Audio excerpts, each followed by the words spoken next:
Assalamualaikum warahmatullahi wabarakatuh. Waalaikumsalam warahmatullahi wabarakatuh.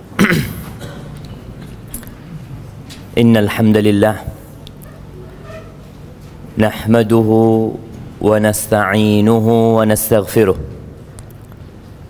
wa na'udzu billahi min syururi anfusina wa sayyiati a'malina.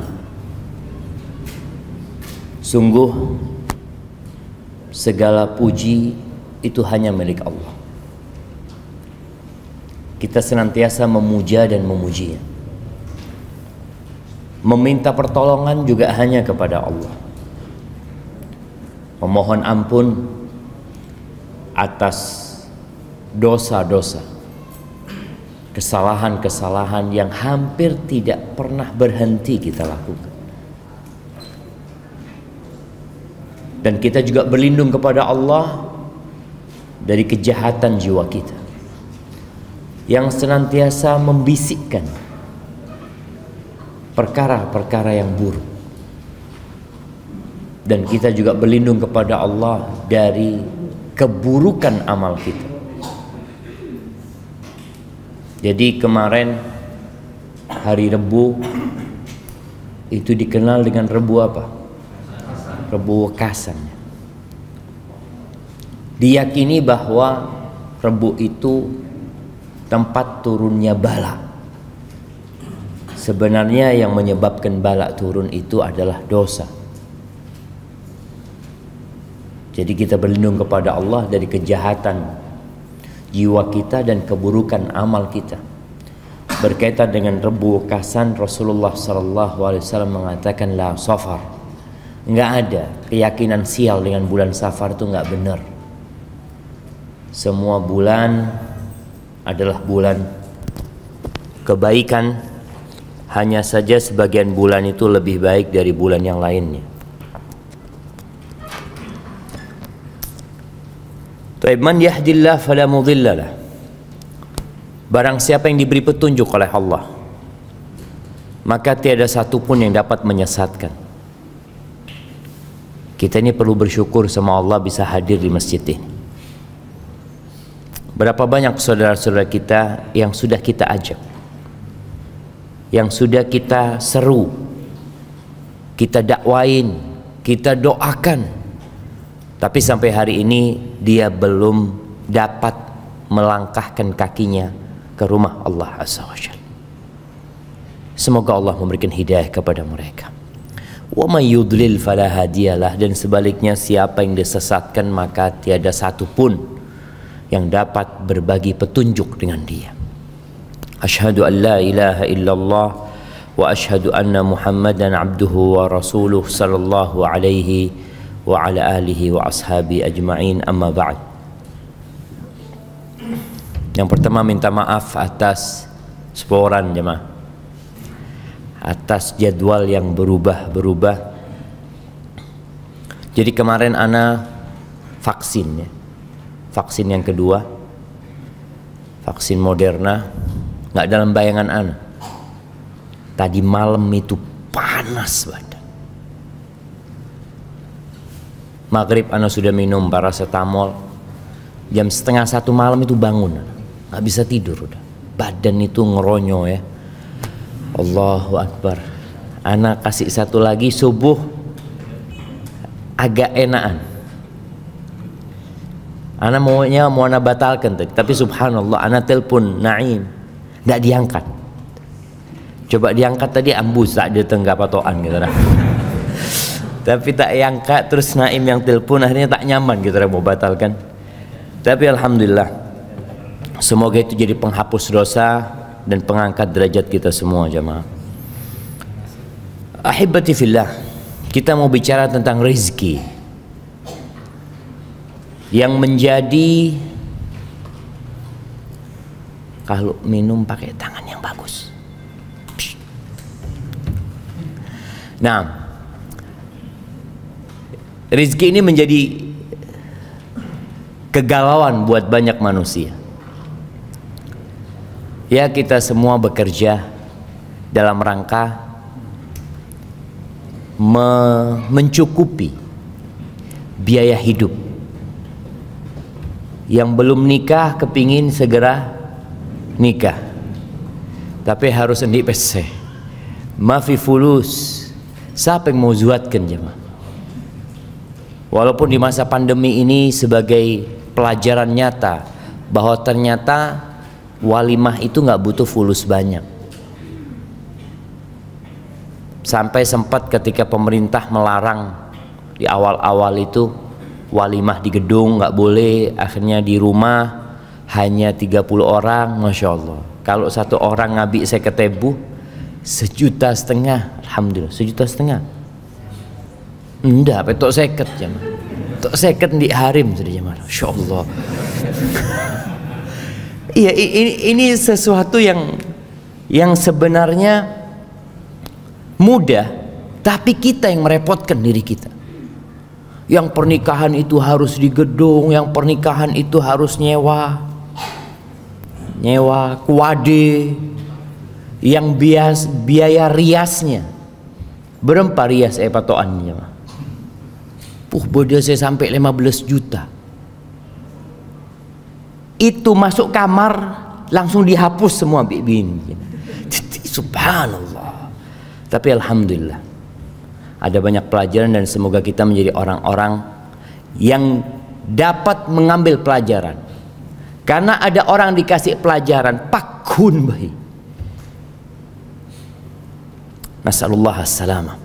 Ilmu itu ada yang bermanfaat, ada yang nggak manfaat. Makanya Rasul sallallahu alaihi wasallam berdoa, Allahumma inni a'udzubika min ilmin la yanfa'. Ya Allah, aku berlindung kepadamu dari ilmu yang tidak bermanfaat. Ahibati fillah.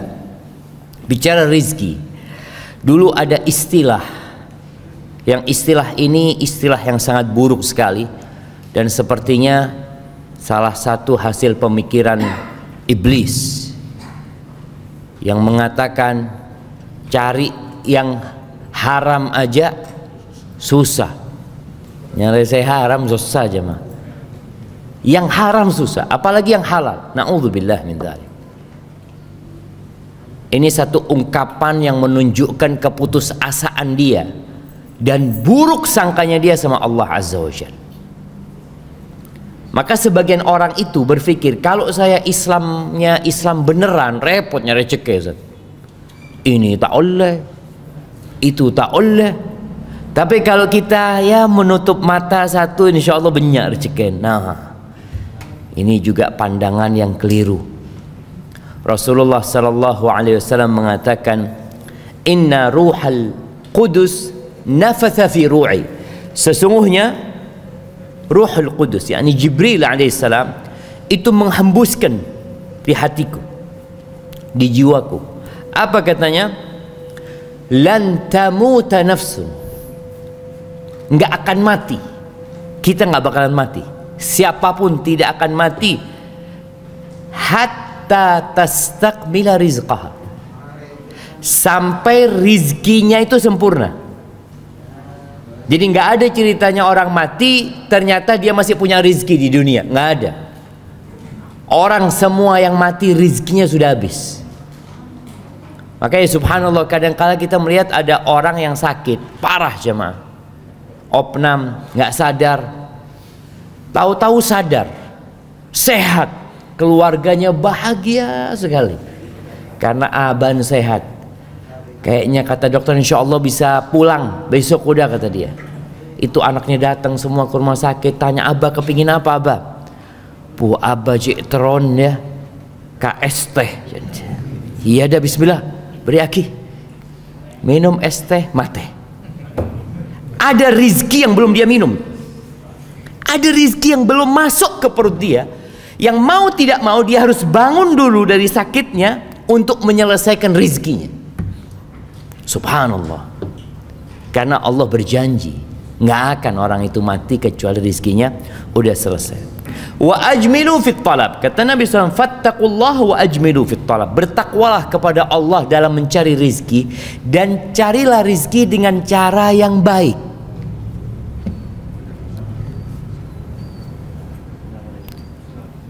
Ya perlu belajar berarti kita. Kalau bicara cari rezeki dengan cara yang baik, beremajaran Ustaz. Sedangkan ya yang kuliah ekonomi selalu diajarin bagaimana dengan modal terkecil mendapatkan keuntungan terbesar, dengan tenaga yang sedikit mendapatkan harta yang berlimpah ruah. Kadangkala lupa dengan halal haram. Maka Nabi SAW mengatakan wa ajmilu fit talab wa la yahmilannakum istibta'u ar-rizq. Ada penyakit istibta'. Istibta' ini mak tak kisoki saya, mak Roma sampai sekarang tak teti. Jadi merasa ada yang lambat gitu rezekinya. Sohibnya sudah sukses, sohibnya berhasil, mak saya enggak gitu loh. Perasaan ini kadangkala menyebabkan orang itu ala an tatlubuhu fi ghairi ta'atillah. Akhirnya orang ini salah jalan. Gara-gara penyakit itu dia melakukan riba. Ini karena istibta' tadi, merasa lambat gitu loh. Ustaz, montak ngakui riba tak bisa di Roma Ustaz. Itu ada dalam bayangan orang. Tak bisa Ustaz. Tak kira saya di sepeda motor montak riba. Oh, berarti orang-orang kapi riba itu. Pada kapi saya Ustaz. Jadi kadangkala sebagian orang itu berpikir seperti itu. Maka kata Nabi SAW, jangan sampai kena penyakit itu.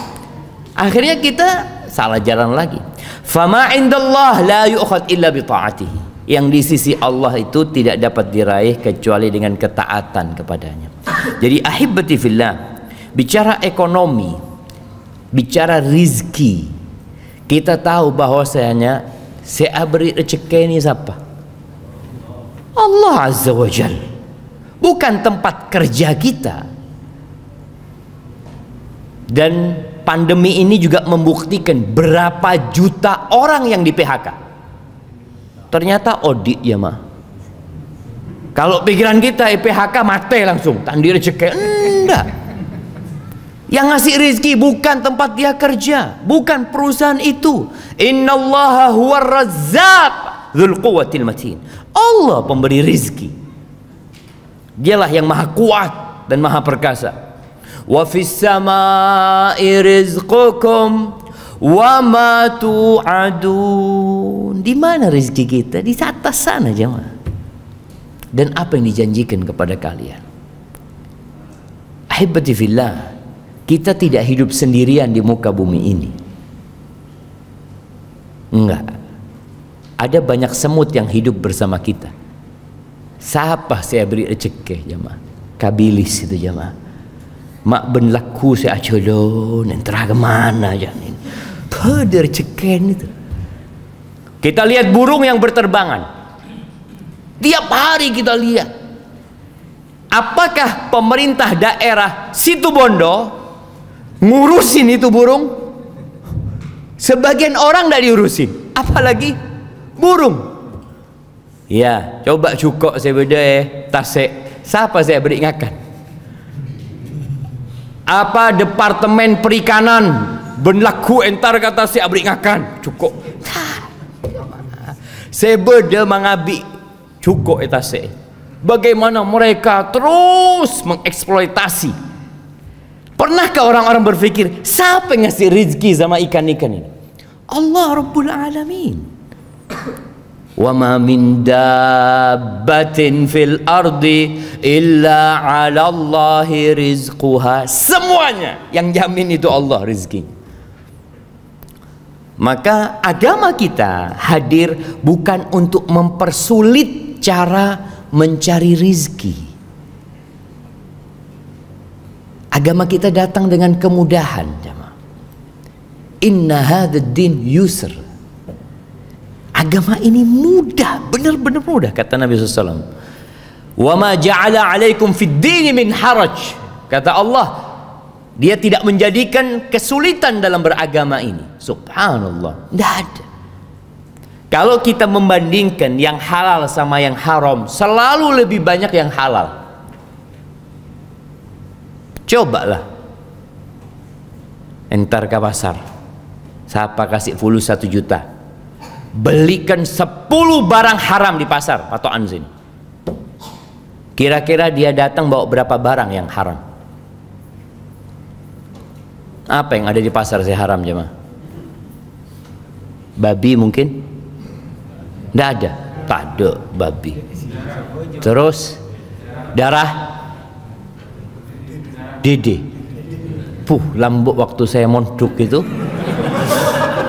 entar ke pasar benda besar yang nama nak kena pondok pas aburung beda hati jemaah, beda hati jangan saya ingat itu benda hati itu, subhanallah. Itu satu. Terus apa lagi jemaah? Khamar mungkin ya. Terus apa lagi? Sulit kita cari barang haram, sulit jemaah. Coba. Tapi saya haram ini banyak pesen Ustaz. Ingat sabu-sabu. Sabu-sabu ini 1 gram berapa? Lebih larang dari emas kan jemaah. Nah, disinilah godaannya manusia. Pada hakikatnya yang halal itu banyak, yang haram itu sedikit. Karena hukum asalnya segala sesuatu itu halal kecuali yang ada dalil yang mengharamkan. Dan kita tahu doa yang sering dibaca Nabi SAW. Apa doanya jemaah? Yang sering dibaca Nabi SAW. Rabbana atina fid dunya hasanah. Islam ini bukan hanya berbicara kebahagiaan di akhirat, berbicara surga nanti, bicara kebahagiaan di dunia juga. Bahkan doanya beliau sebelum minta surga, sebelum minta diselamatkan dari api neraka, Rabbana atina fid dunya hasanah wa fil akhirati hasanah wa qina adzabannar. Kalau kita lihat doa ini mengandung 3 unsur. 2/3-nya akhirat, 1/3-nya dunia. Tapi secara realita, apakah 2/3 waktu kita buat akhirat kita, yang 1/3 buat dunia, atau semuanya buat dunia, mun bede bekto, baru urusan akhirat? Kayak kajian, insya Allah kalau ada waktu saya mau datang kajian. Bos itu tandi bekto, boh fulus Ustaz, nyari fulus. Ya hibati fillah. Dan bicara rizki pula sebelum kita lahir. Sebelum kita lahir sudah ditentukan sama Allah. Maka bagaimana kita bingung jemaah? Tatkala rizkinya sudah ditentukan. Ketika umur kita 120 hari. Iya, 4 bulan. Allah kirim malaikat untuk menulis. Apa yang ditulis? Rizkinya, ajalnya. Yang ketiga, syaqiyun aw sa'id. Dia termasuk orang yang berbahagia atau orang yang menderita dan sengsara hidupnya. Dulu orang jahiliyah itu kadangkala membunuh anaknya. Karena apa? Karena takut anaknya makan sama orang tuanya. Orang tua kadang-kala mikir, ana Ustaz, ana ini dimakan sendiri aja nggak cukup Ustaz. Berema mun endi anak. Kan orang berpikir berema saya ini akan sipi tak cukup Ustaz. Makanya orang-orang jahiliyah dulu membunuh anaknya. Allah mengatakan wala taqtulu auladakum min imlaq. Au khasyata imlaq dalam ayat lainnya. Jangan kalian bunuh anak kalian karena kelaparan. Jangan pula karena khawatir kelaparan. Allah mengatakan nahnu narzuquhum wa iyyakum. Ketika bicara khawatir kelaparan, Allah katakan kami yang kasih rizki sama anak-anak kalian. Bukan kalian yang kasih rizki sama anak-anak kalian. Kami, kata Allah Azza wa Jalla. Dan kalian pun makan rizki dari Allah Azza wa Jalla. Maka subhanallah, bicara rizki ini di dalam hadis Nabi SAW mengatakan, "Lau anna ibna Adam haraba min rizki kama yahrubu minal maut, la adrakahu rizkuhu kama yudrikuhul maut." Andai kata manusia ini lari dari rizkinya seperti larinya dia dari kematian, kita akan takut bi mati. Kalau ada orang yang lari dari rizkinya sebagaimana lari dari kematian, maka rizkinya akan mendapati dia sebagaimana kematian akan mendapati dia. Subhanallah, orang Islam itu seharusnya hidupnya tenang. Bicara bagaimana cara mencari rizki. Bismillah. Jemaah, ada sebuah kitab kecil ya, karya Syekh Dr. Fadl Ilahi Zahir dengan judul Mafatihur Rizqi fi Dhaw'il Kitab was Sunnah, tentang kunci-kunci rizki dalam bimbingan Al-Quran dan Sunnah. Kebanyakan kita berpikiran rizki itu karena kita bekerja. Mon ta'alako ta'oleh. Rizki itu ada dua, rizki yang mencari kita dan rizki yang kita cari.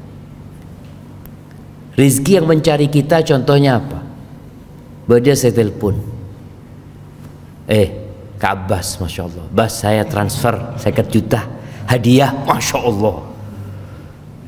Kan tak esare itu jemaah. Hadiah itu ada yang nyari hadiah jemaah. Tahu-tahu kita di rumah ada yang naruh roti. Assalamualaikum. Subhanallah jemaah. Anak kalau ingat ini ya, kemarin hari apa? Ada yang ketuk rumah jam 2 siang. Anak capek, nggak bisa bangun. Aduh, nggak tahulah siapalah. Subhanallah, pas mau sholat asar ada roti digantung di pintu, nggak ada yang ngambil jemaah. Arti kalau rizki kita akan sampai. Jadi ada rizki yang mencari kita.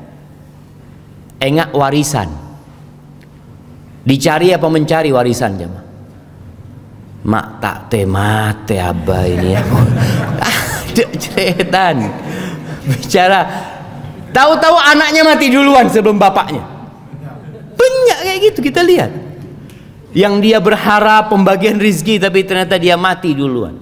Jadi ada rezeki yang memang kita nggak bisa mencarinya, dicari sama rezeki itu. Ada rezeki yang diusahakan. Tapi ada beberapa cara mencari rezeki selain usaha. Usaha kita diperintahkan sama Allah Azza wa Jalla. Allah mengatakan, huwallazi ja'ala lakumul arda dhalulan famshu fi manakibiha wa kulu min rizqi. Kita diperintahkan untuk berjalan di muka bumi ini, keluar dari rumah, alako, kerja, apa aja. Kita diperintahkan sama Allah. Bahkan selesai sholat Jumat, apa kata Allah Jalla Jalaluh? Fa idza qudiyatis shalah fantashiru fil ard wabtaghu min fadlillah wadhkurullaha katsiran la'allakum tuflihun. Kalau selesai Jumatan ngapain? Tetap duduk di masjid, awirid sampai lakuna? Enggak, kata Allah, silahkan kalian keluar dari masjid, silahkan. Nganu apa? Wabtaghu min fadli, mencari karunia Allah. Tadi ada rezeki yang harus diusahakan. Alako orang itu. Wadhkurullaha katsiran.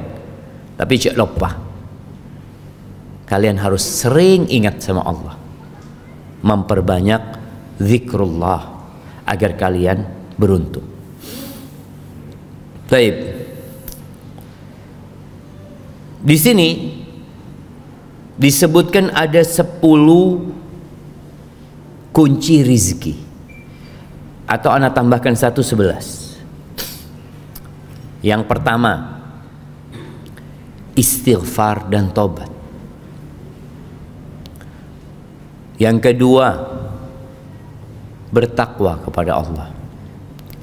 Yang ketiga, bertawakal kepada Allah.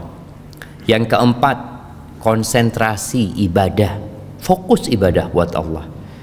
Yang kelima, berangkat haji dan umrah, terus berangkat haji dan umrah. Kemudian yang keenam, silaturahim. Yang ketujuh, berinfak, bersedekah.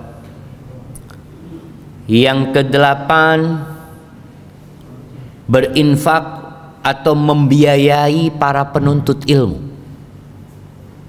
membiayai, memberikan beasiswa kepada para penuntut ilmu agama.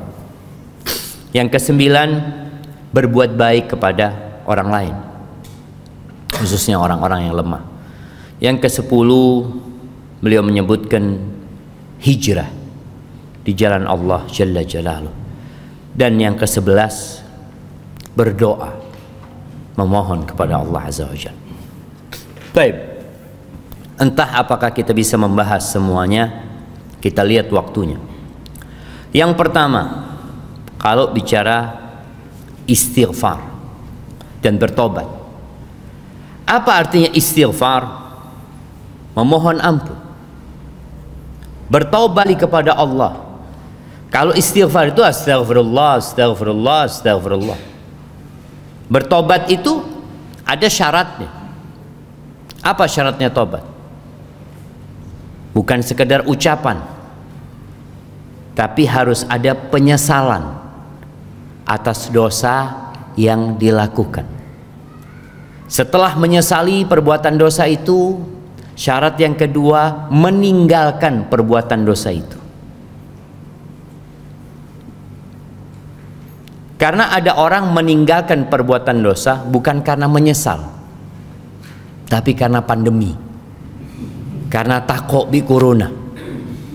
Iya, na'udzubillah, seperti pelacur-pelacur. Itu di masa pandemi ambu jemaah. Apakah karena bertobat? Bukan, karena takut bi corona. Iya, sebagian orang seperti itu. Maka kita perlu fahami, orang yang meninggalkan dosa belum tentu bertobat, belum tentu. Boleh jadi dia meninggalkan dosa itu ya karena ada sebab lainnya. Kalau bicara tobat, dia menyesali, kemudian meninggalkan perbuatan itu. Yang ketiga, bertekad untuk tidak mengulangi. Bertekad untuk tidak mengulangi, bukan tidak mengulangi. Karena ada orang berbuat dosa, ana sudah tobat Ustaz, tapi nanti berapa waktu boleh Ustaz, ana tobat lagi. Kalau tobat yang pertama benar, syarat dan ketentuannya terpenuhi, insya Allah diterima tobatnya sama Allah Azza wa Jalla, walaupun dia nanti ngulangin lagi. Ada satu syarat tambahan. Kalau yang kita lakukan adalah sebuah kezaliman, dosanya itu kezaliman kepada orang lain, maka kita perlu minta maaf sama orang itu, minta dihalalkan. Lambuk saya akan kuringan tak majer pas SMA, kan beda nak kanak, karena merasa undak dua lambuk Ustaz, itu jahiliyah Ustaz. Bah iya, bertobat itu harus, kalau kita mengambil hak orang lain, maka kita perlu kembalikan hak orang lain itu. Atau kita minta maaf, dihalalkan. Jangan pernah berpikir, sudah, anak kan sudah tobat. Syarat tobatnya ada tambahannya. Engkau perlu minta maaf sama orang itu. Dulu anak waktu SMA itu jagoan Ustaz. Ada yang biasanya malakin sohibnya, mari, lulus. Terus dia bertobat. Berarti dia punya kesalahan kepada orang-orang yang dia zalimi. Syaratnya dia perlu minta maaf sama orang itu. Ahibati fillah, secara umum sebenarnya istighfar itu mengandung keinginan bertobat kepada Allah Azza wa Jalla. Rasulullah sallallahu alaihi wasallam dalam sehari, kita hari ini berapa kali istighfar? Hari ini coba hitung. Mari sabu telo kali, astagfirullah, astagfirullah, astagfirullah. Mari Jumatan telo kali. Mari asar telo kali. Kare maghrib isya berarti berapa kali? 15 kali. Dan merasa alhamdulillah anak istighfar terus. Rasulullah sallallahu alaihi wasallam mengatakan, "Ayyuhan nas, tubu ila Allah wastaghfiruh, fa inni atubu ila Allah fil yawm akthar min 70 marrah." Wahai umat manusia, kalian bertobatlah, beristighfarlah, minta ampun sama Allah Azza wa Jal. Sesungguhnya aku dalam sehari istighfar dan tobatku itu lebih 70 kali. Itu Nabi kita Muhammad alaihi salatu wassalam. Sampai ceritanya Abdullah bin Abbas atau Abdullah bin Umar, dia mengatakan, inni la'uddu lin Nabi sallallahu alaihi wasallam fi majlisin wahid. Aku tuh menghitung satu majlis Nabi duduk, beliau mengatakan, Rabbighfirli wa tub alayya innaka antat tawwabur rahim, 100 marrah, 100 kali. Jadi kadang-kala Nabi duduk itu kalau nggak ngomong, ngapain beliau? Beliau istighfar 100 kali. Ini sekali duduk alaihi salatu wassalam.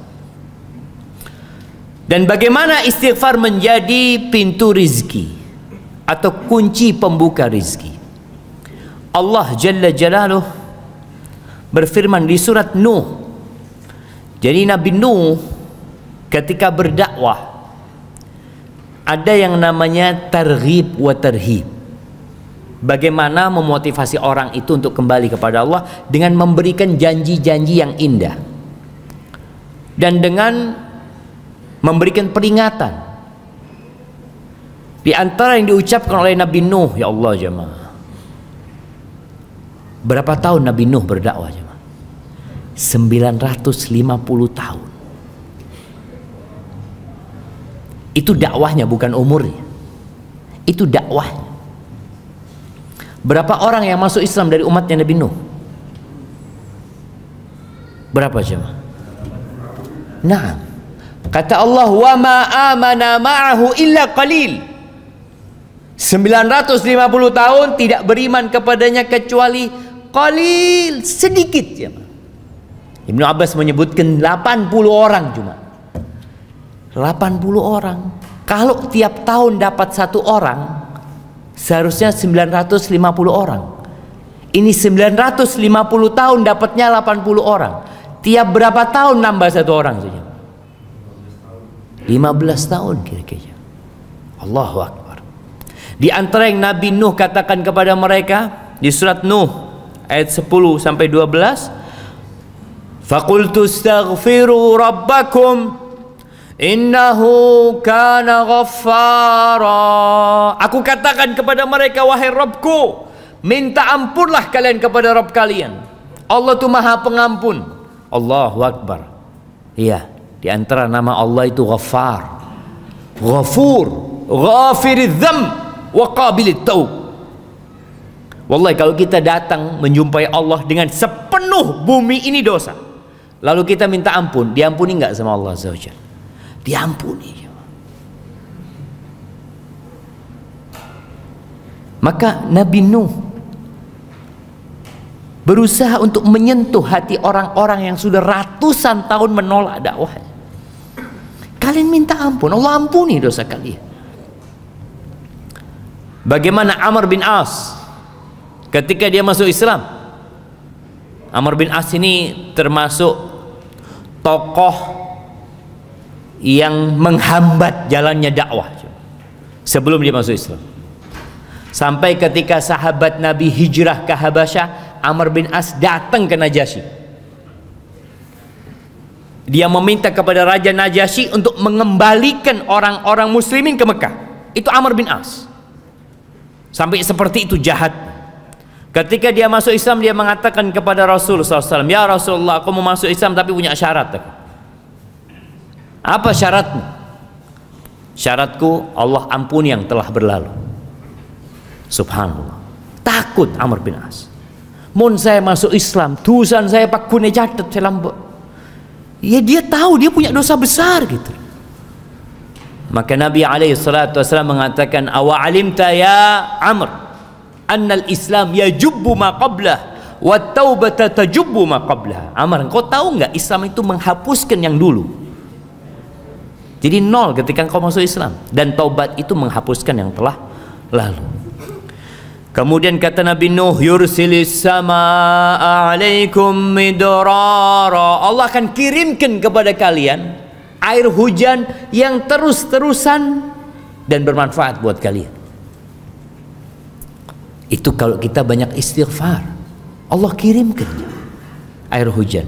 Situ Bondo ini termasuk yang jarang hujan. Sebagian kita Ustaz, memang daerahnya jarang hujan. Yang punya situ Bondo siapa? Allah Jalla Jalaluh. Allah yang mengatur rezeki itu. Minta sama Allah dengan istighfar, Allah kirimkan air hujan. Wa yumdidkum bi amwal wa banin. Bukan cuma air hujan, Allah akan limpahkan kepada kalian harta. Dengan istighfar, Allah akan tambahin harta kalian dan anak-anak kalian. Wa yaj'al lakum jannatin wa yaj'al lakum anhar. Allah akan buatkan buat kalian taman-taman, kebun-kebun, sungai-sungai. Itu janji Allah Azza wa Jal. Wallah la yukhliful mi'ad. Dan Allah tidak pernah ingkar janji.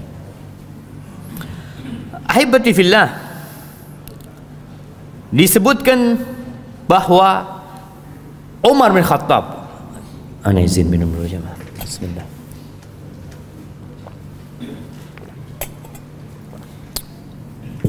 Alhamdulillah. Umar bin Khattab radhiyallahu taala anhu, sebagaimana diriwayatkan oleh Asy-Sya'bi, Umar ini minta hujan. Falam yazid 'alal istighfar hatta raja. Apa yang dilakukan Umar? Dari mulai keluar rumahnya sampai dia ke tempat sholat istisqa, yang dilakukan Umar cuma istighfar. Astaghfirullah, astaghfirullah, astaghfirullah, terus. Faqila lahu ma sami'nak istaqait. Kok kami tidak mendengar engkau minta hujan? Kami enggak mendengar engkau minta hujan. Minta apa Umar? Minta ampun, bukan minta hujan. Faqala talabtul ghaith bimajadihi sama' allati yustanzal bihil qatar. Aku meminta hujan dengan bintang-bintang langit atau pembuka-pembuka pintu langit yang dengannya diturunkan hujan. Lalu Umar membaca firman Allah, istaghfiru rabbakum innahu kana ghaffara yursilis sama' alaikum midrara. Allah akan kirimkan hujan yang berlimpah buat kalian. Ketika terjadi kebakaran hutan, banyak manusia berpikir bagaimana mematikan api tersebut dengan cara, Masya Allah, anak ingat di Riau itu pemerintah itu bikin parit jemaah. Jadi supaya apinya ini tidak nyambung gitu loh jemaah, tidak membakar hutannya. Akhirnya dibikin parit. Kalau ada air kan tidak bisa api itu. Allah kirimkan angin, apinya dibawa angin. Entara kemana? Ada yang bikin hujan buatan. Pakai apa? Pakai pesawat, pakai helikopter ya, atau garam atau apa kata mereka yang di awan itu. Masya Allah, dentek beda angin. Awannya pergi ke tempat lain, hujannya bukan di situ, tempat lain.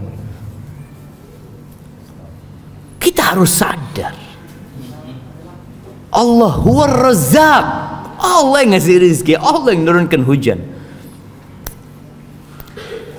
Nah, itu Umar bin Khattab.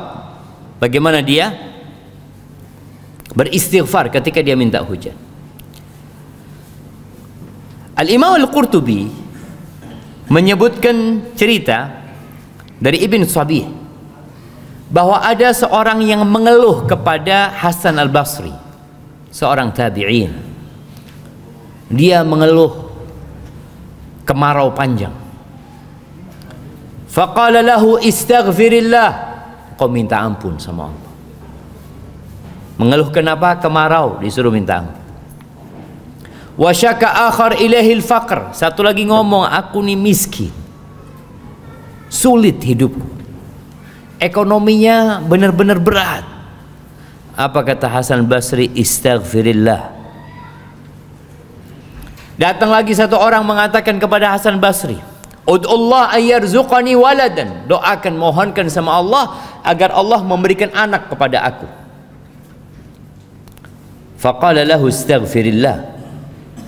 Kata Hasan Basri, istaghfirillah. Mohon ampun sama Allah. Yang terakhir datang mengatakan, kebunku ini kekurangan air. Jadi pohon-pohon udah mulai mati, layu. Istaghfirillah. Engkau minta ampun sama Allah. Akhirnya orang-orang mengatakan, gimana engkau? Orang-orang mengeluh dengan problematika yang beragam, jawabanmu cuma satu, istaghfirillah. Maka pizro istighfar. Faqala ma qultu min indi syai'an. Aku menyampaikan itu bukan karena pendapatku. Innallaha ta'ala yaqul fi surat Nuh. Kata Hasan Basri, Allah berfirman di surat Nuh, ayat yang tadi kita baca. Faqultu astaghfiru rabbakum innahu kana ghaffar. Jadi ahibati fillah, buat teman-teman nih, buat kawan-kawan yang di PHK, yang kesulitan cari pekerjaan, kita tuh apa mindsetnya, ingin kerja sama orang. Makanya kenapa pendaftaran pegawai negeri itu ramai coba. Apakah sampai hari ini dibuka pendaftaran jadi pengusaha? Ada pendaftaran jadi pengusaha? Nggak ada. Karena pintu untuk jadi pengusaha nggak pernah ditutup. Tapi orang pakun terus jadi pegawai. Kalau antum mengeluhkan nggak diterima kerja, lamaran ditolak, banyak-banyak istighfar. Mohon ampun kepada Allah Azza wa Jalla. Boleh jadi rizki antum bukan jadi pegawai, jadi pengusaha. Berapa banyak cerita jemaah, banyak cerita. Seorang yang ya dia mau bekerja di sebuah perusahaan jadi cleaning service. Setelah interview ditanya emailnya mana, tak di email kan dia. Wah, tak di email, tak bisa saya terima. Akhirnya tidak diterima dia. Karena tidak diterima, dia akhirnya jualan tomat. Cerita ini banyak cerita sebenarnya. Jadi di antara ini orang jualan tomat, aleng-leng ke perumahan, sampai dia bisa punya gerobak, sampai dia punya mobil, sampai sukses dia jualan tomat. Karena sudah besar usahanya, dia ya harus urusan sama bank ini itu, taruh fulus apa macam-macam, sudah asuransi. Ketika dia lagi urusan administrasi itu, ditanya lagi, Bapak emailnya mana? Nggak punya email, kata dia. Kata pegawai banknya mengatakan, Bapak ini nggak punya email, bisa sukses seperti ini. Gimana kalau punya email? Kata dia, cleaning service saya kalau punya email. Lambat itu cleaning service. Gara-gara tak di email, usaha. Kalau punya email jadi cleaning service sudah. Makanya kita kadang-kala jangan jangan terpaku di satu titik. Anda harus terima di sini gitu. Loh, Anda mungkin rezekimu bukan di sana, jamaah. Allah subhanallah, betapa banyak Allah berbagi rezeki dengan cara yang macam-macam. Makanya kalau di Indonesia ada orang mati kelaparan, bingung gitu nih jemaah. Lautan begitu luasnya, orang tinggal ke laut mancing oleh cukup jemaah. Cuma orang kan males, nggak mau capek, maunya yang duduk pagi hari pakai baju rapi, berangkat dilihat sama tetangga-tetangganya, entera kemana? Alakoh saya. Dia bangga dengan hal itu. Maka apapun usaha yang kau lakukan, ketika mendapati kesulitan, perbanyak istighfar. Bukan hanya suaminya yang istighfar, Sampaikan kepada istrinya, pabennya istighfar. Sampaikan kepada anak-anaknya, pabennya istighfar. Abah ini cuma alako. Apa lakon aja ke toko. Wallahi nama orang jaga toko jemaah. Kadangkala ada yang datang, ada yang nggak datang. Ada cerita kawan, masya Allah, dari pagi dia itu jemaah buka tokonya. Dia punya usaha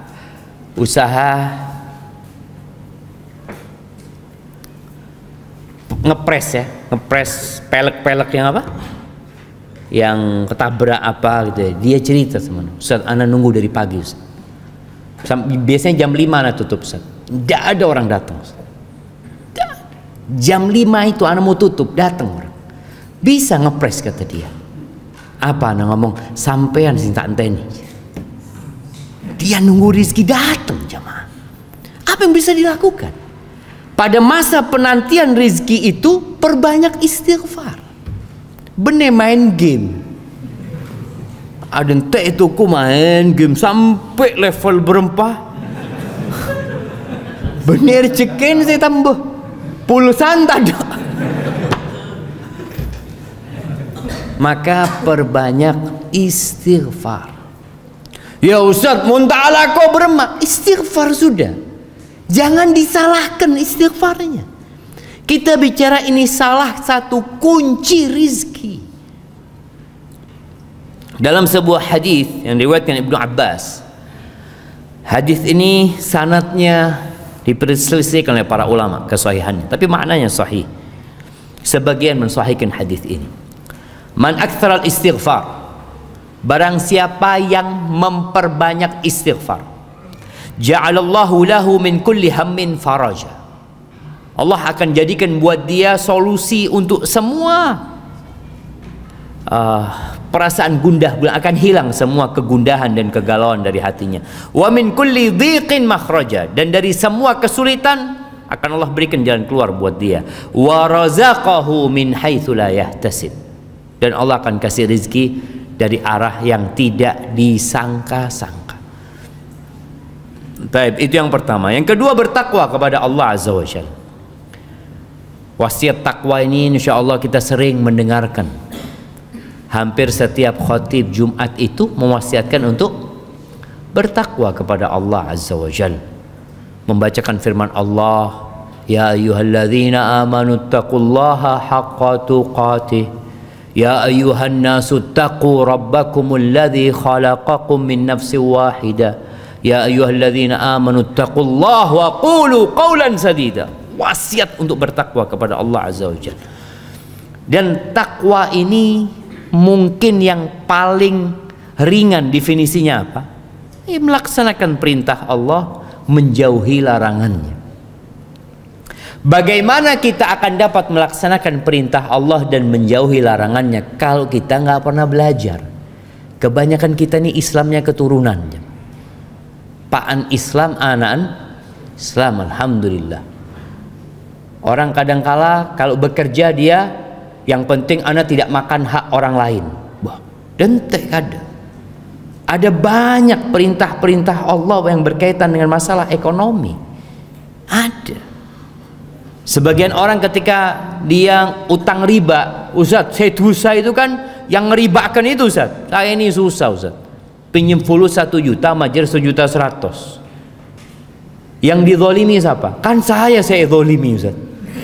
Saya zolimi. Ini orang yang pacet na'udzubillah lintah darat ini Ustaz. Yang dilaknat itu bukan cuma dia, engkau pun dilaknat gitu. Orang kalau belajar akan tahu. Bagaimana kata Nabi SAW, la'anallahu akila riba wa mukilahu wa katibahu wa syahidai. Allah melaknat orang yang makan riba dan yang memberi makan riba. Saya beri 100.000 itu siapa? Yang dari 1 juta tadi ngasih 1.100.000, yang ngasih 100.000 siapa? Antum kan? Ya terpaksa gitu orang Ustaz. Maka tadi bicara takwa, kita perlu belajar. Karena orang-orang musyrikin ketika Allah mengharamkan riba, apa kata orang-orang musyrikin? Innamal bai'u mithlur riba. Kenapa mata oleh? Riba ini, riba itu sama dengan jual beli. Sama. Apa bedanya orang di fulus 1 juta, kemudian dia pinjamkan dapat untung 100.000, jadi 1.100.000, dengan orang beli barang 1 juta, dia jual 1.100.000, kan pada baik. Pada benda aja mah. Pada oleh untung 100. Iya. Tapi kata Allah, wa ahallallahu al-bai'a wa harrama riba. Allah menghalalkan yang namanya jual beli, mengharamkan riba. Karena asasnya jual beli itu nyari keuntungan. Asasnya pinjam meminjam itu membantu menolong orang lain. Beda tujuannya. Sebagian orang yang kerja di pemerintahan, yang biasa dapat suap, mun beda orang yang abri PC, dia tanya, ikhlas antum? Ikhlas? Oh, kan ikhlas dia Ustaz. Subhanallah. Bener jamaah. Ada itu pernah, astagfirullah, ngurusin KTP. Terus orang itu ngomong, sudah, tidak perlu ngasih duit. Oh, nggak perlu, tapi kalau mau ngasih seikhlasnya nggak apa-apa. Mak beda cara seperti ini. Orang beranggapan halal. Kata Nabi SAW, ar-rashi wal murtashi finnar. Orang yang menyuap dan disuap di neraka tempat. Nah, kalau bicara takwa ini, kita perlu belajar lagi. Maka Umar bin Khattab radhiyallahu anhu itu sering ke pasar, ngasih nasihat orang-orang yang di pasar. Tafaqahu, kalian ini para pedagang, tolong belajar fikih muamalat. Belajar bagaimana jual beli, supaya tidak terjebak dalam dosa. Makanya ada orang yang rizkinya nggak berkah, dia tanya, kenapa Pak Ustadz ya? Saya oleh PC banyak, cuma yang anak sakit, yang urusan ini, itu habis uang itu. Bertakwa kepada Allah Azza wa Jalla dengan menjalankan perintahnya dan menjauhi larangannya. Allah berfirman di surat At-Talaq. Nih surat At-Talaq ini surat perceraian ya. Biasanya kalau orang bercerai itu bingung, apalagi seorang istri. Seorang istri yang selama ini sebagai ibu rumah tangga. Kalau diceraikan, dia itu kan beremah saya nggak kerja Pak Ustaz. Allah berfirman, wa man yattaqillah yaj'al lahu makhrajan wa yarzuqhu min haitsu la yahtasib. Barang siapa yang bertakwa kepada Allah, Allah akan kasih solusi. Dan Allah akan berikan rizki dari arah yang tidak disangka-sangka. Ana baca berita tadi kalau nggak salah atau kemarin, ada seorang laki-laki yang membakar rumahnya sendiri. Stres, depresi karena bercerai atau ditinggal sama istri. Haibati fillah, bertakwalah kepada Allah. Allah akan kasih solusi, rizki dari arah yang tidak disangka-sangka. Allahu Akbar ya. Bagaimana kalau kita melihat di masa pandemi ini orang-orang yang kesulitan secara ekonomi, tapi tahu-tahu Allah bukakan pintu rizki yang lainnya buat dia. Anak punya usaha tutup Ustaz gara-gara PPKM Ustaz. Tapi alhamdulillah Ustaz, bedewi rezeki itu Ustaz. Masya Allah. Hadal yakin bahwasanya yang memberikan rezeki adalah Allah Jalla Jalaluh. Ahibati fillah, itu bicara skala personal ya. Bicara skala negeri. Kita kalau melihat Indonesia ini ya sedih kalau bicara pertumbuhan ekonomi ya, begitu rendahnya. Kemudian kalau melihat utang-utang yang terus bertambah. Terus kita juga kalau melihat negeri kita menjadi tempat orang-orang untuk mengimpor barang di negeri kita, sehingga ada tingkat kesulitan ekonomi secara nasional. Kita lihat apa yang harus dilakukan. Jadi ternyata memperbaiki ekonomi sebuah negeri itu salah satu caranya adalah dengan bertakwa kepada Allah Azza wa Jalla. Jadi mengajak seluruh penduduk negeri ini untuk bertakwa. Allah Azza wa Jalla berfirman di surat Al-A'raf ayat 96. Allah mengatakan walau anna ahlal qura amanu wattaqau, andai kata penduduk negeri itu beriman dan bertakwa. Beriman, melaksanakan perintah Allah, menjauhi larangannya, dapat apa? La fatahna alaihim barakatin minas samai wal ard walakin kadzabu fa akhadnahum bima kanu yaksibun. Kami akan bukakan pintu berkah dari langit dan bumi. Allah yang akan membukakan berkah. Berkah ini sesuatu yang baik dan tumbuh dan terus jangan nggak habis. Kalau kita melihat bumi Indonesia subur, hasil bumi juga begitu beragamnya. Tapi kenapa banyak orang Indonesia jadi TKI di negeri orang? Kenapa jamaah? Sampai ada orang Saudi. Orang Saudi itu suka meledek orang Indonesia, nggak semuanya. Maksudnya ketika ada pembantu, ya apa, kamu kok sampai kerja di sini berarti negerimu itu susah macam-macam. Dulu belum ada internet ya, ketika orang Arab ini datang ke Jakarta, berangkat ke puncak, negerimu ini surga kata dia. Kok bisa kamu kerja di Saudi itu kata dia. Yang Saudi kepingin di Indonesia, yang Indonesia ke Saudi kata dia. Surga. Masalahnya berkah itu hilang kadang-kala. Jadi dulu kita waktu SD belajar sebuah peribahasa yang mengatakan tikus mati kelaparan di lumbung padi. Berema jemaah. Tikus mati kelaparan di lumbung padi. Kalau mati kekenyangan wajar. Ini kelaparan. Maka Allah sudah kasih tahu, kalau ingin maka bertakwalah kepada Allah Azza wa Jalla.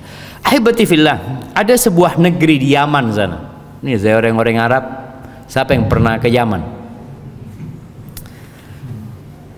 Kenapa orang Yaman kok bisa nyampe Indonesia? Padahal Allah mencontohkan negeri Sabah itu sebagai negeri percontohan. Baldatun tayyibatun wa rabbun ghafur. Allahu Akbar.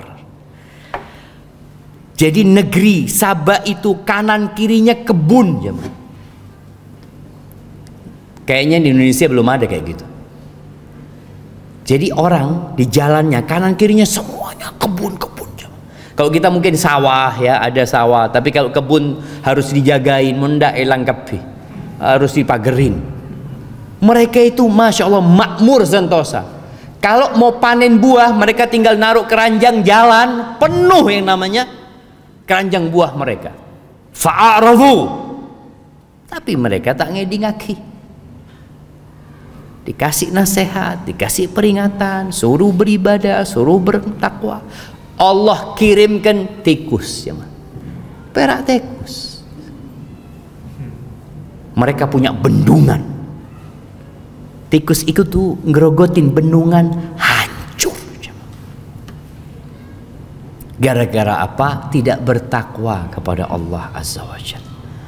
Maka agar negeri yang indah ini jadi berkah, kita perlu bertakwa kepada Allah Azza wa Jalla. Jadi jangan berpikir yang penting anak sendiri bertakwa lah. Kita harus mengajak orang lain juga bertakwa. Orang beriman itu ya kalau bisa jadi virus kebaikan. Di mana dia berada, dia mempengaruhi yang di sekitarnya. Karena jangan mengatakan terserah Ustaz kan nafsi-nafsi Ustaz. Tuh.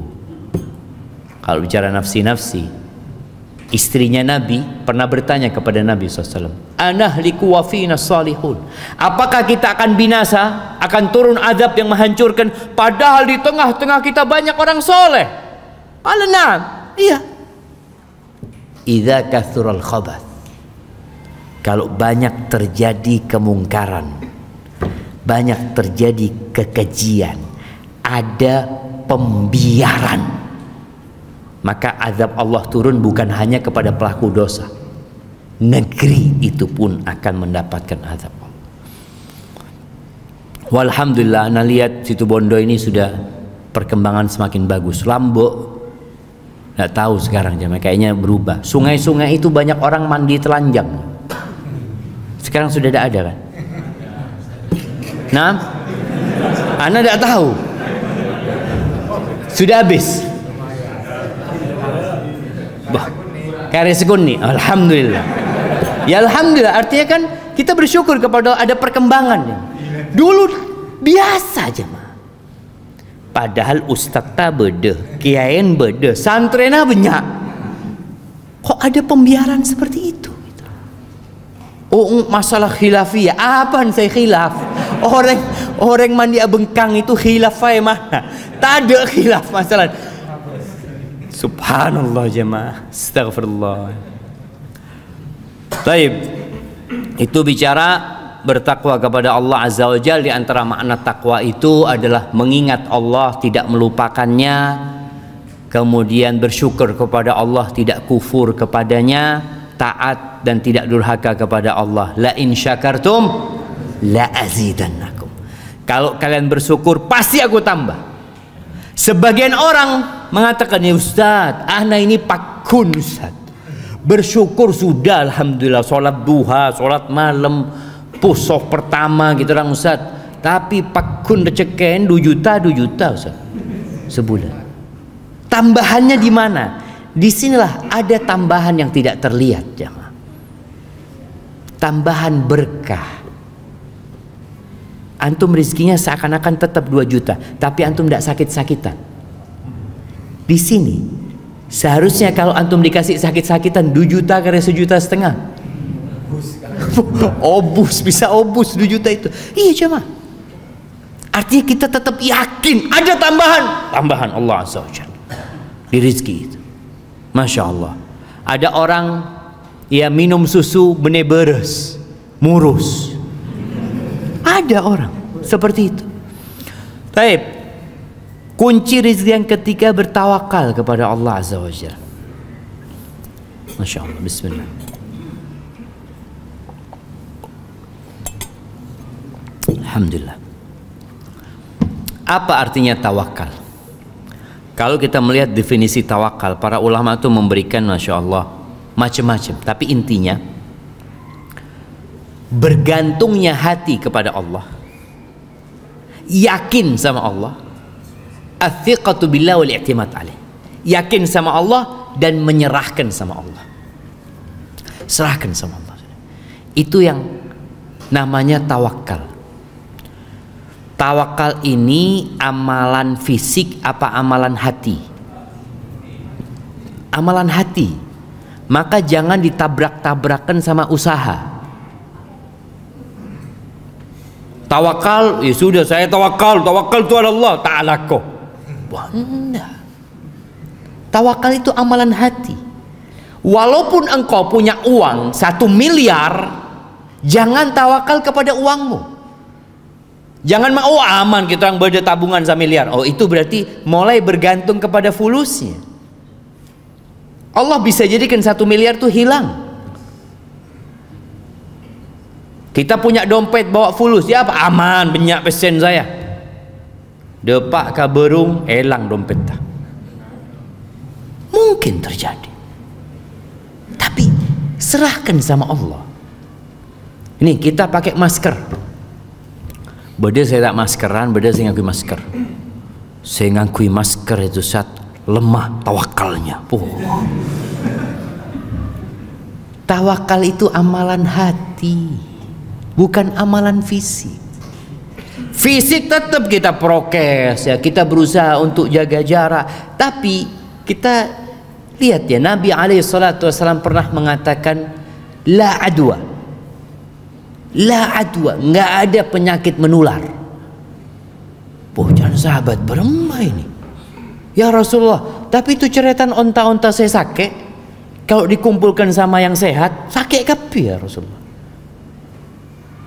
Berarti kan ada penyakit menular. Kata Nabi SAW, "Waman yu'dil awal." Siapa yang membuat yang pertama terpapar penyakit itu? Ya Allah, kata dia. Yang kedua pun Allah. Jadi penyakit itu bukan pindah dengan sendirinya. Mau-maunya dia, saya mau pindah gitu. Enggak. Makanya kadang-kala kita ngelihat ada orang satu mobil, satu positif COVID, yang lainnya enggak, jamaah. Mak bisa, kata dia. Karena Allah yang memindahkan itu penyakit. Disinilah bicara masker itu usaha kita, tapi hati kita tetap bergantung sama Allah Azza wa Jalla. Ada orang yang terlalu bergantung sama prokes. Ini cerita sohib di Jakarta. Ingat awal-awal COVID itu orang mau belanja ya, seram apa? Disinfektan ya, ini itu tak keluar rumah. Ya betul, ini orang masya Allah nggak pernah keluar rumah. Kalau belanja online, dikirim ke rumahnya, suruh pergi, setelah itu disemprot jamaah, semprot, sudah baru mereka makan. Satu keluarga positif COVID jamaah. Mereka sampai bingung, beremah ceritanya, dari mana COVID ini? Kadangkala kita terlalu percaya dengan prokes, hatinya diprokes. Seharusnya tubuh kita diprokes, hati kita sama Allah Azza wa Jalla. Masya Allah. Anak kemarin sempat usaha bawang, nanam bawang ya. Ada satu sahib, Ustaz, bagus nih Ustaz, prospek dia. Mari bismillah jangan saya. Akhirnya taruh fulus, dia cerita kayak gini Ustaz. Zen anak ngomong bismillah. Pas panen jamaah datang Ustaz, tidak seperti bayangan ternyata. Ya sudah beremah. Itulah jamaah, kita itu jangan terlalu yakin sama usaha kita. Kalau hitung-hitungan kan, hitung-hitungan insya Allah ini masya Allah. Ada satu sahib lagi, dia habis modal 10 juta, untung 48 juta jamaah, tanam bawang, masya Allah jamaah. Akhirnya dia nyewa lahan lebih besar lagi, ada besen kepi. Karena dia terlalu yakin sama usahanya, lupa sama Allah Azza wa Jalla. Tawakal. Maka Allah Azza wa Jalla mengatakan, "Wa man yatawakkal 'ala Allah fa huwa hasbuh." Barang siapa yang bertawakal kepada Allah, maka Allah yang akan mencukupinya. Bagaimana Nabi SAW bersabda dalam hadis yang diriwayatkan oleh Imam Ahmad, "Lau annakum tawakkaluna 'ala Allah haqqa tawakkulihi la razaqakum kama yarzuqut tayr taghdu khimasan wa taruhu bitana." Kalau kalian bertawakal kepada Allah dengan sebenar-benarnya tawakal, bukan ngomong di lisan. Orang kan bisa ngomong bismillah tawakkaltu 'ala Allah, lisannya ngomong, tapi hatinya wallahu a'lam. Kalau kalian bertawakal kepada Allah dengan sebenar-benarnya tawakal, pasti Allah akan kasih rizki kepada kalian seperti Allah ngasih rizki kepada burung. Bukan burung yang dipelihara jemaah, burung Singapura itu. Tagdu, pagi keluar lapar burung itu jemaah, sore kenyang. Pernah nengku manuk ketik di kulkas jemaah. Di kulkas, di gudang beres ada. Nggak ada. Burung itu kulkas nggak punya, tabungan nggak punya. Aduh, mau tabungan Ustaz, jangan manuk. Kita ini wallahu a'lam lakun apa katanya besok. Tapi dia usaha, pagi keluar. Apa ditanya burung itu, kerjanya apa burung ini? Ngelamar kerja di mana? Ya enggak, pokoknya dia keluar nyari lako. Dan ternyata Allah kasih rizki. Apakah kita sudah tawakal seperti itu? Bukan berarti kita nggak boleh menabung, boleh menabung. Ingat, tolong digarisbawahi, tawakal ini amalan hati. Usaha menabung ya, kemudian kita mungkin punya celengan masa depan, nggak ada masalah, fadl. Rasulullah sallallahu alaihi wasallam itu ketika perang Uhud, beliau pakai baju besi 2. Ini ana contohkan kepada teman-teman yang bicara vaksin. Sebagian nggak mau vaksin, tidak apa-apa, tidak mau vaksin. Tapi vaksin ini seperti baju besi. Nabi SAW pakai baju besi. Apakah Nabi nggak tawakal? Tawakal beliau. Hatinya tawakal. Apakah kalau pakai baju besi nggak terluka? Nabi terluka sallallahu alaihi wasallam. Perang Uhud itu sampai patah gigi Nabi SAW. Sampai berdarah. Gelang-gelang baju besi itu masuk ke pipi Nabi alaihi salatu wassalam. Tapi itu sebagai bentuk perlindungan kita. Sisanya serahkan sama Allah azza wa jalla. Ketika Nabi hijrah, kenapa Nabi tidak hijrah langsung keluar dari Mekah di siang hari? Nabi sembunyi di Gua Thur 3 hari 3 malam. Apakah beliau nggak tawakal? Beliau tawakal, tapi itu salah satu bentuk usaha.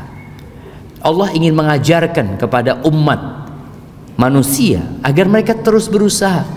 Allah boleh dan bisa memindah Nabi alaihi salatu wasallam dari Mekah ke Madinah naik buraq. Bisa. Tapi tidak.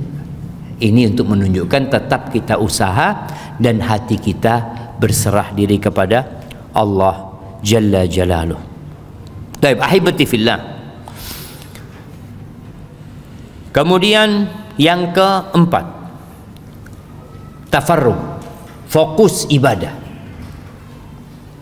Mengkosongkan diri untuk beribadah kepada Allah Azza wa Jalla. Apakah maksudnya kita toju masjid malolo? Menyendiri beribadah kepada Allah? Bukan. Ada sebuah hadis ya, yang Rasul sallallahu alaihi wasallam mengatakan, innallaha ta'ala yaqul, sesungguhnya Allah berfirman. Apa kata Allah? Ya ibna Adam, wahai anaknya Adam, tafarragh li ibadati, engkau fokus ibadah kepadaku. Amla sadraka ghinan, aku akan penuhi dadamu dengan kekayaan. Wa asudda faqra, aku akan tutupi kefakiranmu. Wa illa taf'al, tapi kalau engkau tidak fokus konsentrasi ibadah buat aku, mala'tu yadaka syughlan, aku akan penuhi tanganmu dengan kesibukan, kerja terus. Walam asudda faqra, dan aku tidak akan menutupi kefakiranmu. Makanya kita kadang-kadang lihat orang kaya, fulusnya sudah banyak tapi tetap miskin. Nggak punya waktu untuk duduk kajian. Bingung kadang-kala kita. Mereka ini perusahaan besar. Rapat ada kemarin, rapat boleh. Waktunya sholat, rapat lagi. Oh, ini untuk masa depan perusahaan. Nggak apa-apa rapat. Silahkan. Merencanakan berbagai macam, silahkan. Tapi ingat, fokus ibadah. Artinya, dimanapun kita pergi, hati kita bergantung di masjid.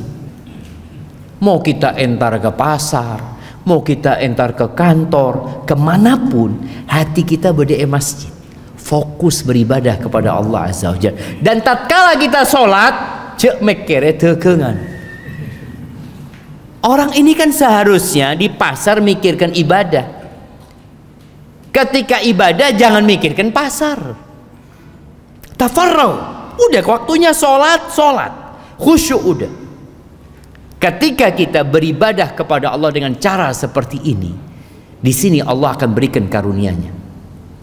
Orang ini nggak akan takut miskinnya,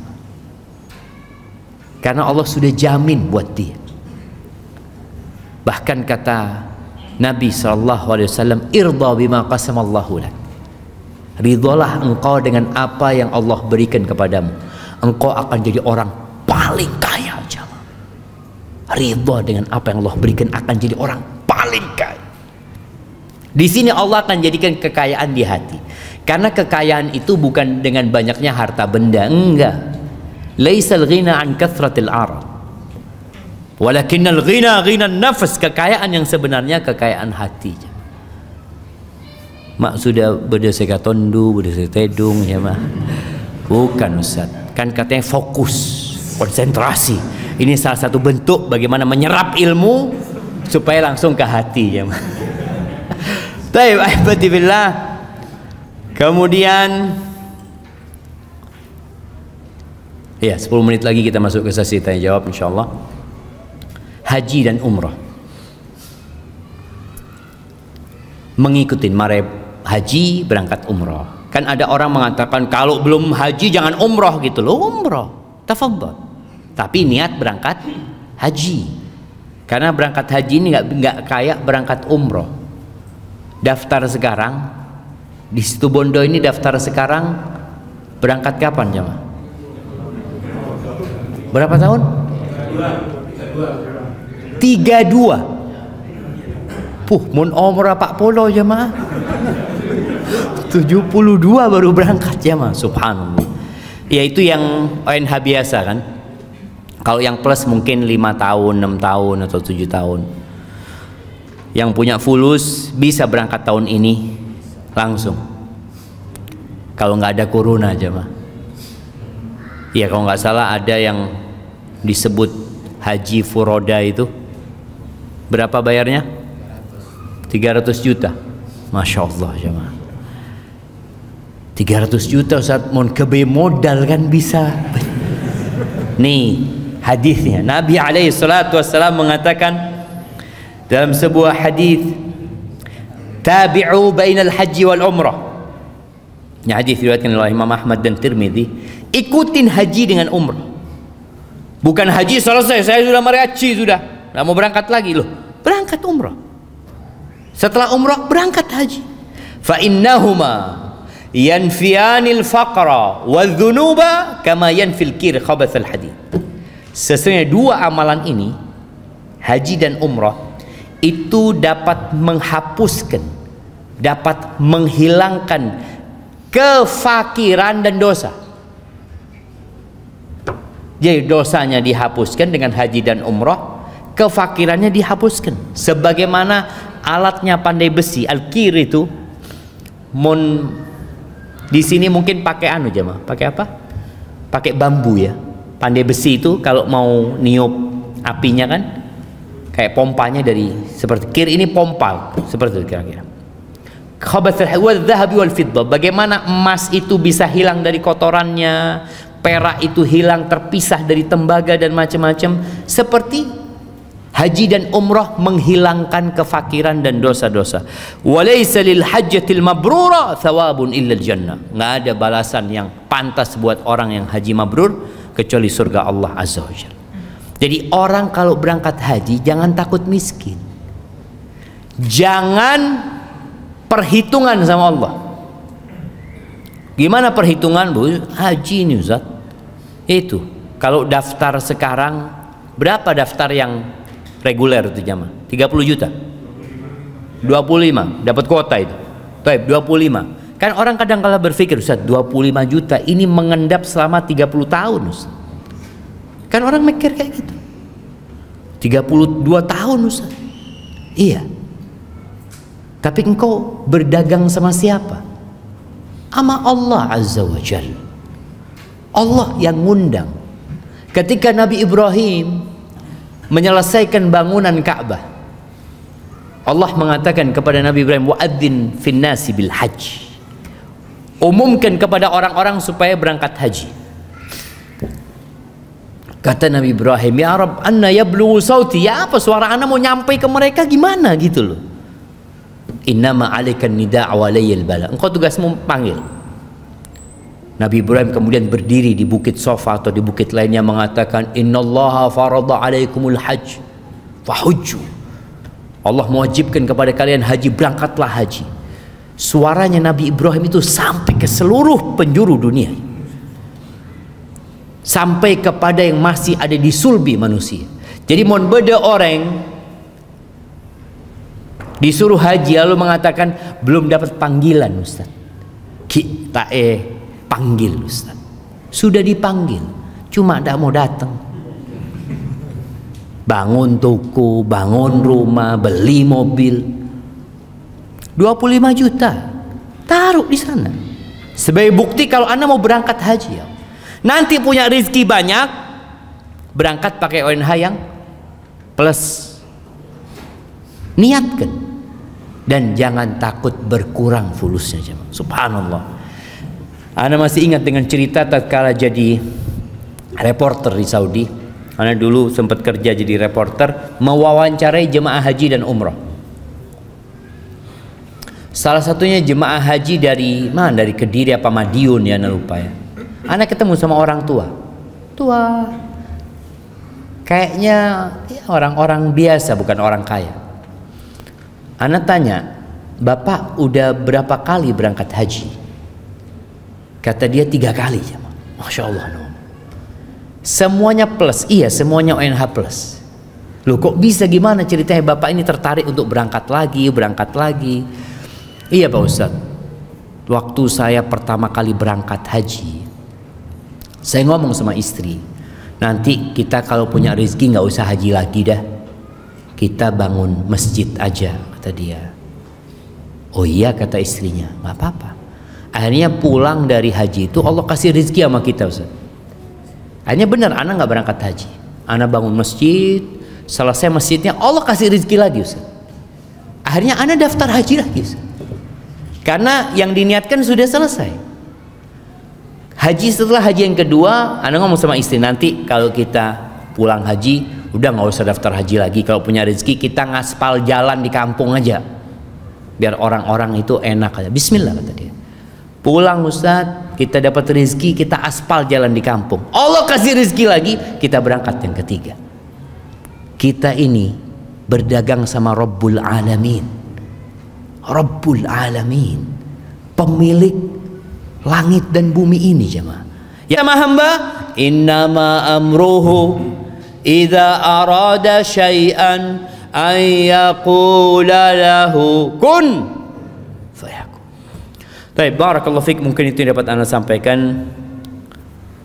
Kita masih sisa berapa jemaah? Sisa 5 lagi. Insyaallah mudah-mudahan kalau ada waktu Anda datang lagi ke Situbondo, kita masuk ke sesi tanya jawab. Anda persilahkan kepada moderator.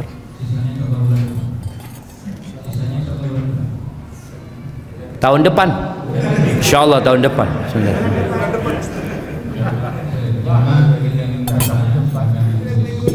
Tunggu, mic-nya itu kok nggak jelas? Jelas ya mas suaranya? Hah? Enggak jelas. Hah? Enggak jelas suaranya, enggak.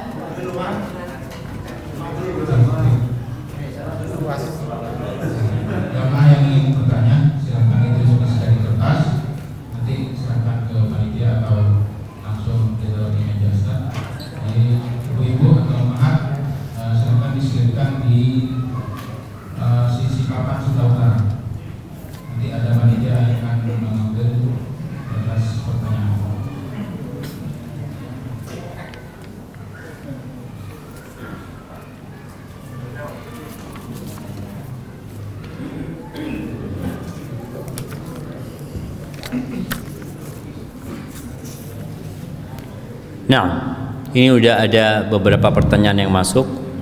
Ana akan bacakan. Yang pertama, Assalamualaikum Ustaz. Waalaikumsalam. Apakah tambahan rizki karena sebab istighfar sudah termasuk dalam rizki yang sudah ditentukan dan ditetapkan oleh Allah sebelumnya?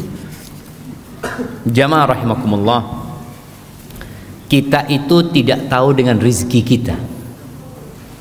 Berapa rizki kita, seperti apa modelnya, itu gaib.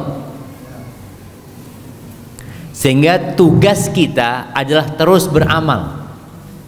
Kalau bicara apakah itu sudah ditentukan, semuanya sudah ditentukan. Sampai yang masuk surga dan neraka Allah juga sudah tahu.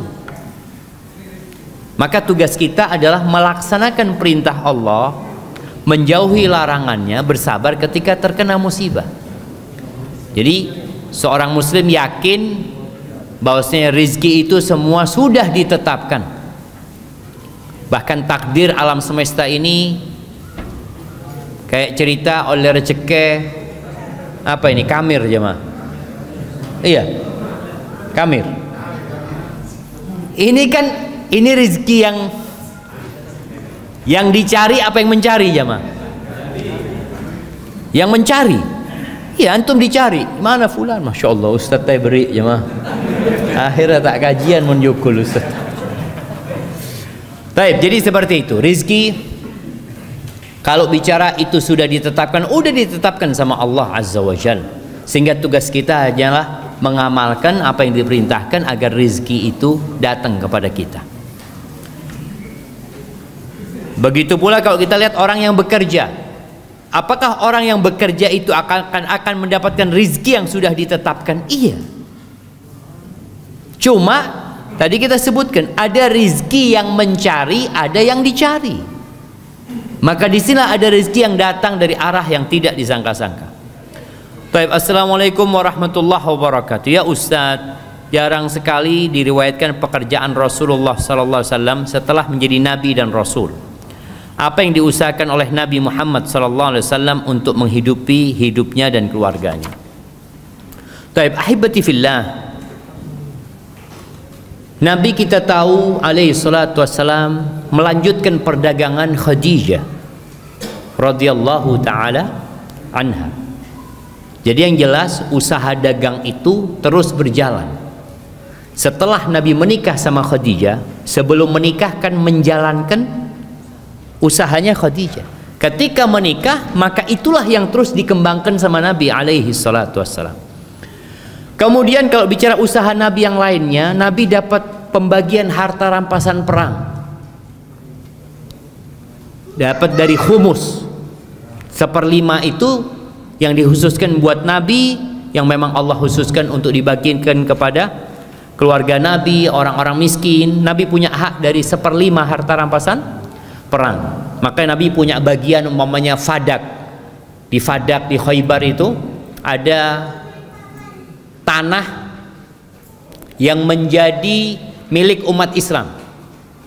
Kalau Khaybar dibagikan kepada umat Islam, tapi ada Fadak yang diberikan kepada Nabi alaihi salatu wassalam. Dari sanalah Nabi biasanya memberikan nafkah kepada istri-istrinya. Dan biasanya beliau memberikan nafkah itu boleh jadi 1 tahun jamaah. Jadi bukan bulanan. Karena kalau bicara hasil kurma ini setahun sekali, benar-benar bulan.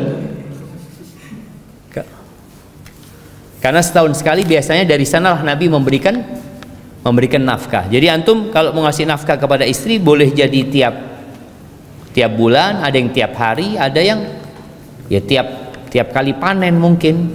Kebutuhannya berapa setahun langsung diberikan. Tapi kalau ada perempuan-perempuan dikasih uang setahun, sebulan bisa tak ada jemaah. Maka suami juga harus pinter-pinter.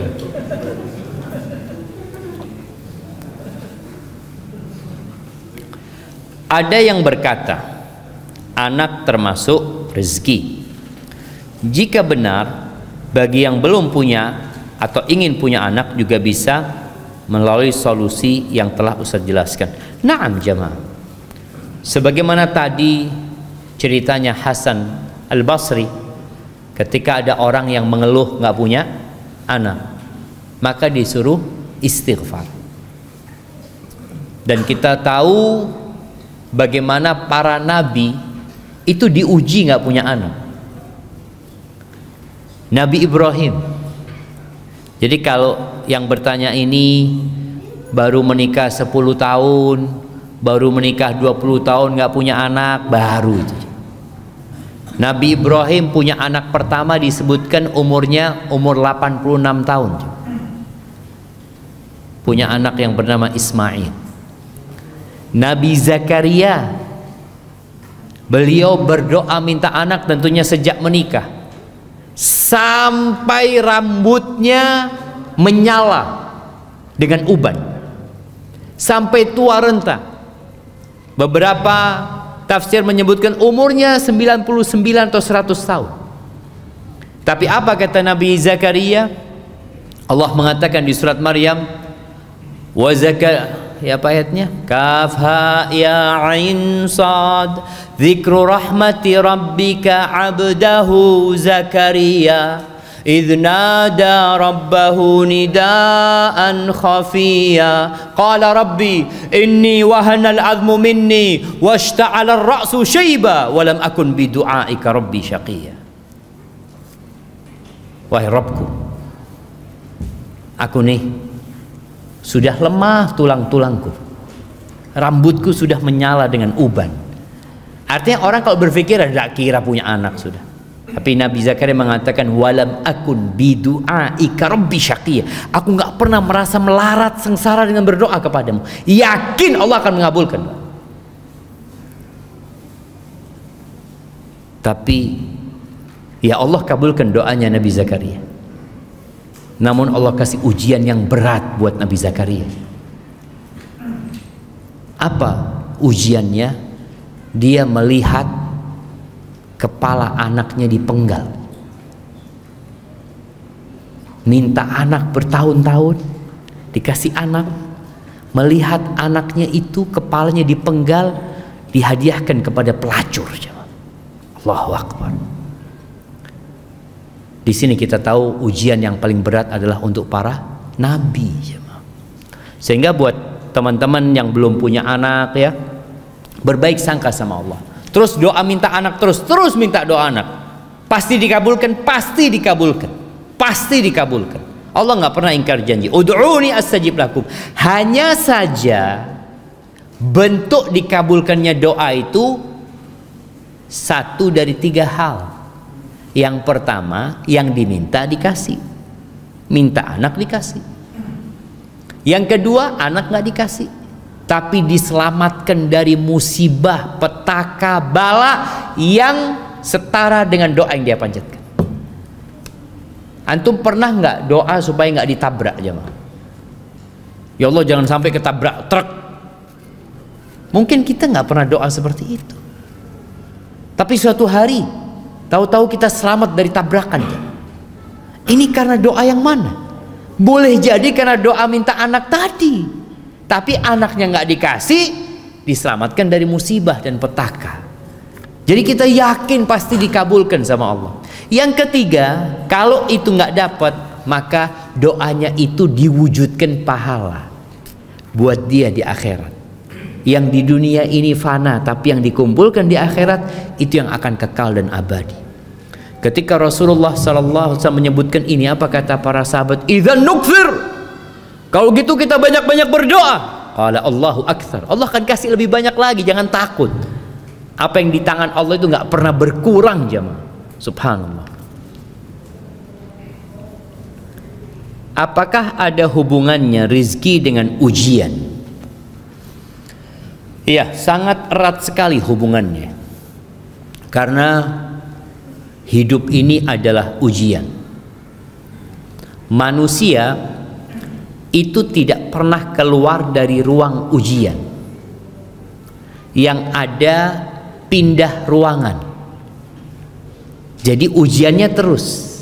Pernah diuji kemiskinan, terus dikasih kaya, berarti diuji dengan kekayaan. Orang yang sakit diuji dengan sakit, yang sembuh diuji dengan kesembuhan. Karena Allah Jalla Jalaluhu mengatakan wa nabluukum bisyarri wal khairi fitnah wa ilaina turja'un. Dan kami memberikan kepada kalian ujian. Bentuknya apa? Kebaikan atau keburukan. Itu ujian yang sebenar-benarnya. Cuma kebanyakan orang kalau dapat rezeki nggak ngomong diuji. Mohon sakit kita diuji sedang Ustaz. Padahal sebenarnya dapat rezeki pun diuji. Hasilnya ya kita lihat. Bagaimana Qarun ketika diuji dikasih rezeki yang berlimpah ruah. Dia akhirnya jadi congkak, jadi sombong. Dia mengatakan innama utituhu ala ilmin indi. Aku bisa seperti ini karena ilmu yang ada pada diriku, karena kecerdasanku, karena ketangkasanku, karena ilmuku, atau karena Allah tahu aku pantas mendapatkannya. Oh, seperti itu. Apa yang terjadi dengan Qarun? Fa khasafna bihi wa bidarihil ard. Allah jadikan dia percontohan. Rumah, harta dan dirinya dibenamkan di dalam tanah. Makanya sampai hari ini mon beda harta yang ditemukan di tanah apa? Harta korun. Ada benedik na korun itu jamaah. Tapi karena korun jadi percontohan tadi, hilang korun itu jamaah.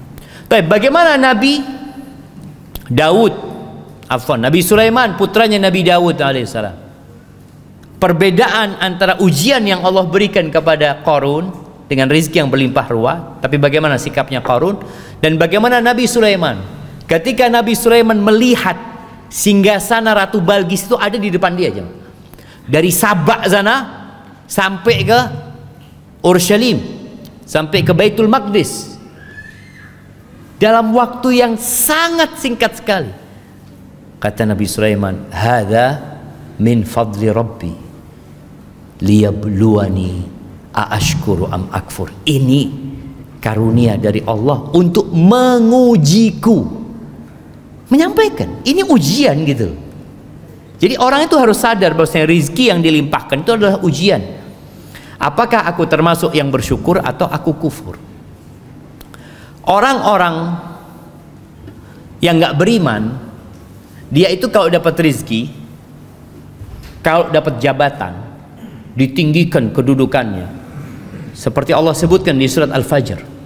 Apa yang akan dia katakan? Fa'ammal insanu idza mabtalahu rabbuhu fa'akramahu wa na'amahu fayaqul rabbi akraman. Ini manusia kalau diluaskan rezekinya, dimuliakan, dikasih jabatan, kedudukan, dia mengatakan Tuhanku memuliakan aku.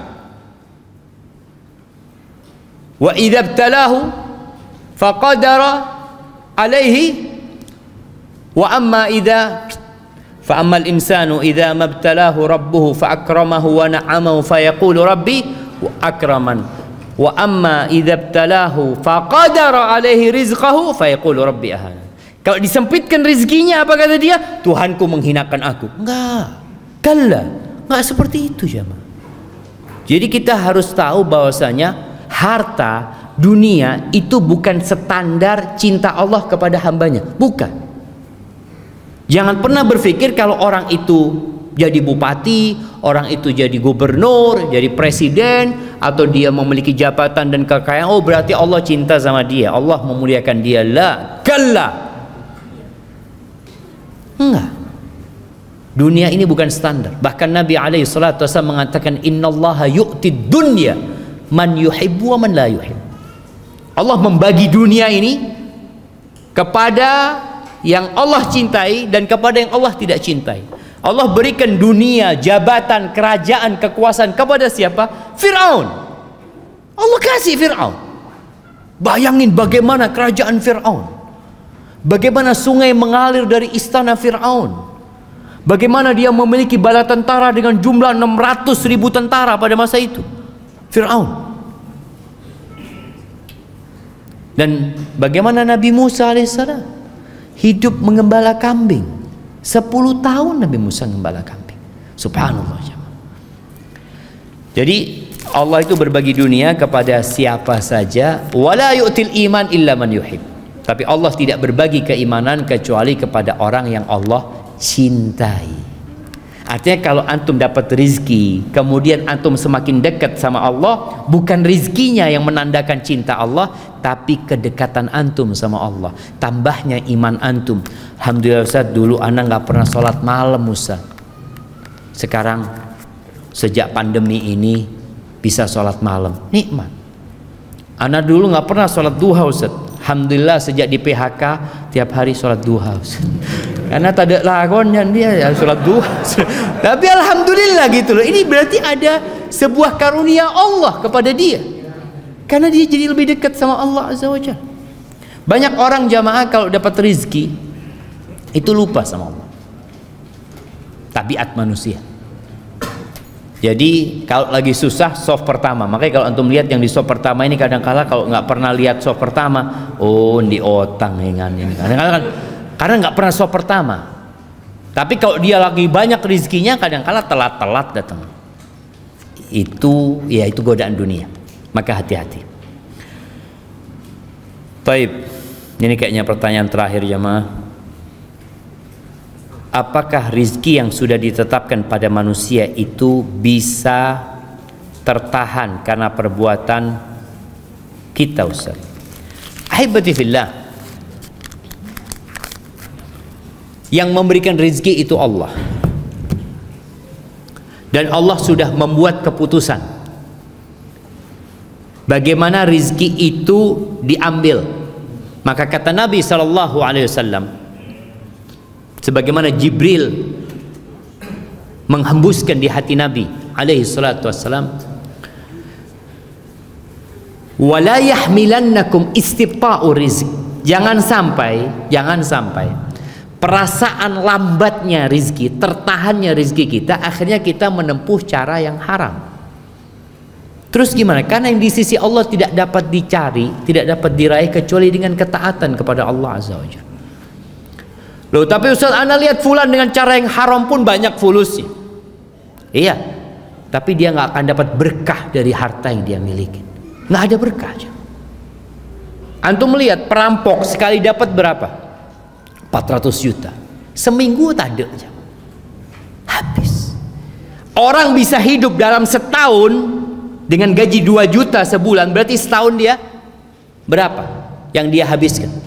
24 juta. Ini 400 juta seminggu habis. Jadi dihalangi dari berkahnya rezeki tersebut. Jadi kalau bicara apakah rezeki yang sudah ditetapkan bisa tertahan? Bisa tertahan karena perbuatan dosa yang dilakukan. Allah juga sudah tahu dia akan berbuat dosa pada hari itu yang menyebabkan rezekinya tertahan.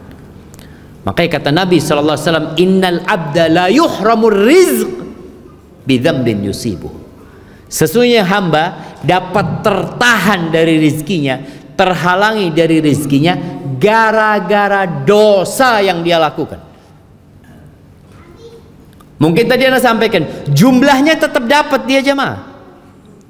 Dia Ustaz, orang ini Masya Allah Ustaz, na'udzubillah ya, kalau kita lihat orang itu nggak sholli Ustaz, perbuatannya dosa, tapi hasilnya banyak Ustaz. Tapi dia diharamkan dari rizkinya, tidak dapat menikmati rizkinya. Apa kata Allah? Fala tu'jibka amwaluhum wala auladuhum. Engkau itu jangan takjub ya.